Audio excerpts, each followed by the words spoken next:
बोले काशी महात्म की जय। बोलो वृंदावन बिहारी लाल की जय। युधिष्ठिर बोले कि हे जनार्दन, भाद्रपद के कृष्ण पक्ष में किस नाम की एकादशी होती है, ये मेरी सुनने की इच्छा है, सो आप कहिए। श्री कृष्ण भगवान बोले कि हे राजन, ये सब पापों को दूर करने वाली एकादशी अजा नाम से विख्यात है। ऋषिकेश भगवान का पूजन करके जो इसका व्रत करता है उसके पाप दूर हो जाते हैं। हे राजन, इससे बढ़कर दोनों लोगों का हित करने वाली कोई नहीं है। प्राचीन समय में सब पृथ्वी का स्वामी चक्रवर्ती हरिश्चंद्र नाम का सत्यवादी राजा था। ये किसी कर्म के वश राज्य से भ्रष्ट हो गया। उसने अपनी स्त्री, पुत्र और अपने शरीर को भी बेच दिया। हे राजेंद्र, वह धर्मात्मा राजा चांडाल के यहाँ नौकर हो गया, परंतु उसने सत्य नहीं छोड़ा, क्योंकि वो जानता था कि साच बराबर तप नहीं और झूठ बराबर पाप, जाके हृदय साच है उसके हैं हरिया। और रामचरितमानस की कथा भी उसने सुन रखी थी।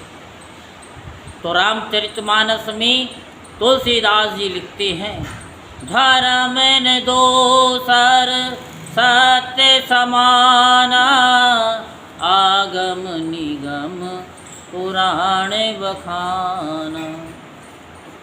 कि सत्य के बराबर कोई दूसरा धर्म भी नहीं है। और सत्य क्या है? प्रभु का नाम ही सत्य है, बाकी सब कुछ असत्य है। तो इसलिए उसने सत्य का आचरण किया और सत्य को पकड़े रखा, सत्य को नहीं छोड़ा, क्योंकि सत्य कौन है? विष्णु भगवान। और जो सत्य बोलते हैं विष्णु भगवान को नहीं छोड़ते, विष्णु भगवान को याद रखते हैं हमेशा, उनके यहाँ पर लक्ष्मी हमेशा बनी रहती है, क्योंकि लक्ष्मी अपने पति को छोड़ करके नहीं कभी जाती। तो स्वामी की आज्ञा से वह कर के रूप में मुर्दे का वस्त्र लेने लगा। वह राजा सत्य से नहीं हटा। इस तरह से राजा को बहुत से वर्ष हो गए। राजा बहुत दुखी होकर चिंता करने लगा कि मैं क्या करूं और कहाँ जाऊं, मेरा उद्धार कैसे हो। इस प्रकार शोक सागर में डूबे हुए चिंतायुक्त दुखी राजा के पास गौतम नामक मुनीश्वर ब्रह्मा ने परोपकार करने के लिए ही ब्राह्मण को रचा है। मुनीश्वर को देखकर राजा ने उनको प्रणाम किया। हाथ जोड़कर राजा गौतम के सामने खड़ा हो गया और अपने दुख का वृत्तांत सुनाया। राजा के वचन सुनकर गौतम को विस्मय हुआ। मुनीश्वर ने राजा के लिए इस व्रत का उपदेश दिया। हे राजन, भादो के कृष्ण पक्ष में पुण्य देने वाली सुंदर अजा नाम की एकादशी आ गई है, उसका तुम व्रत करो, इससे पाप नष्ट हो जाएगा। तुम्हारे भाग्य से वह आज से 7वें दिन होगी। उपवास करके रात में जागरण करना चाहिए। इस प्रकार उसका व्रत करने से सब पाप दूर हो जाएंगे। हे नृपोत्तम, तुम्हारे पुण्य के प्रभाव से मैं आ गया हूँ। इस तरह राजा से कहकर मुनीश्वर अंतर्ध्यान हो गए।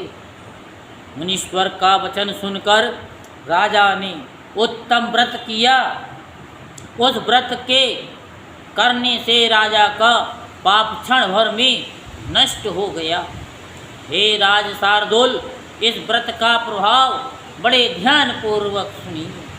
जो कष्ट बहुत वर्षों तक भोगने योग्य है वह शीघ्र नष्ट हो जाता है।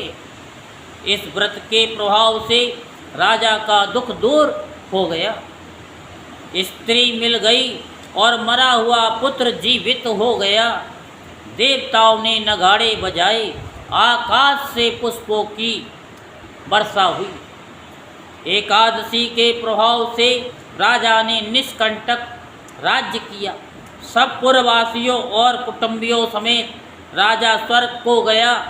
हे राजन, इस प्रकार के व्रत को जो मनुष्य करते हैं वह निश्चय सब पापों से छूटकर स्वर्ग को जाते हैं। हे राजन, इसके पाठ करने और सुनने से अश्वमेध यज्ञ का फल प्राप्त होता है। जो इस कथा को भी सुनता है उसको भी अश्वमेध यज्ञ का फल मिलता है। जो कोई इसको सुनाता है उसको भी अश्वमेध यज्ञ का फल प्राप्त होता है। बोलो वृंदावन बिहारी लाल की जय। बोलो बांके बिहारी लाल की जय। बोले काशी मातम की जय। जय जय श्री राधे श्याम।